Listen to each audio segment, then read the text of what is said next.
الحمدللہ الحمدللہ وکفا وسلام علی عبادہ الذین اصطفیٰ اما بعد۔ محترم حضرات، بزم اشرف کی 8ویں مجلس کے دوسرے حصے میں آپ سبھی حضرات کو خیر مقدم کہا جاتا ہے کہ الامت مجدد ملت حضرت مولانا اشرف علی صاحب تھانوی رحمۃ اللہ علیہ نے ایک مرتبہ اللہ کی شفقت بندوں پر کیسی ہے اس کو ایک قرآن کریم کی آیت سے سمجھایا ہے۔ بڑی کام کی بات ہے، خود سنیں اور دوسروں تک بھی اس کو پہنچائے اور اس نیک کام میں حصہ لیں۔ حضرت فرماتے ہیں کہ حق تعالیٰ کو اعمال صالحہ کا امر فرمانا منظور تھا کہ ایمان والوں نیک اعمال کرو، مگر اس کو کسی شفقت کے عنوان سے شروع فرمایا ہے کس شفقت کے عنوان سے شروع فرمایا ہے؟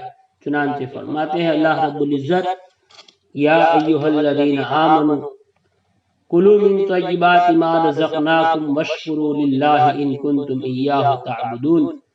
اس آیت میں مقصود تو اللہ کا شکر تھا، اور شکر سے مراد عبادت ہے کہ اللہ کی عبادت کرو، کیونکہ خدا تعالیٰ کی نعمتوں کا شکر یہی ہے کہ اس کی عبادت کی جائے۔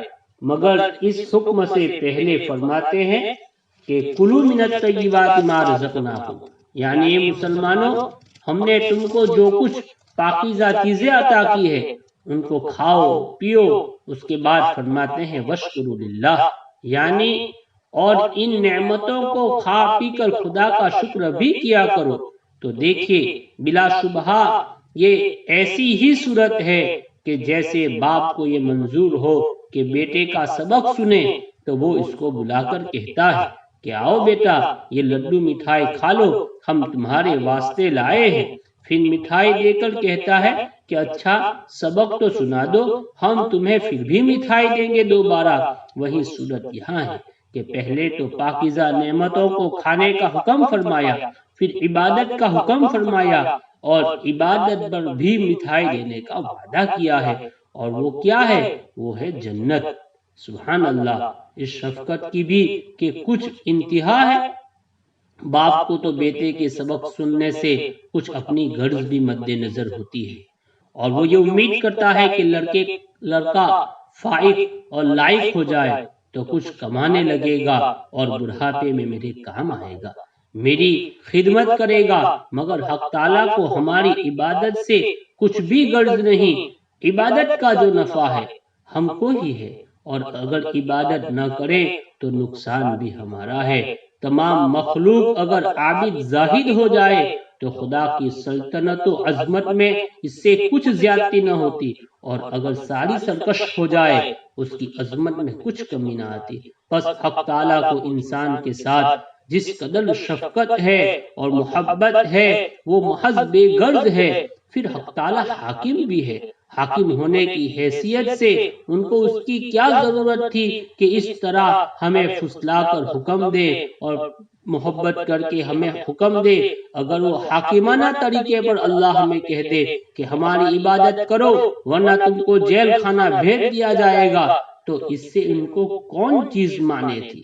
پھر حاکم بھی ایسے نہیں جیسے دنیا کے حکام ہوتے ہیں کہ بعض دفعہ سلاطین دنیا کو رعایا سے دبنا پڑتا ہے، جس کی وجہ یہ ہے کہ اس عالم میں ہر شخص محتاج ہے۔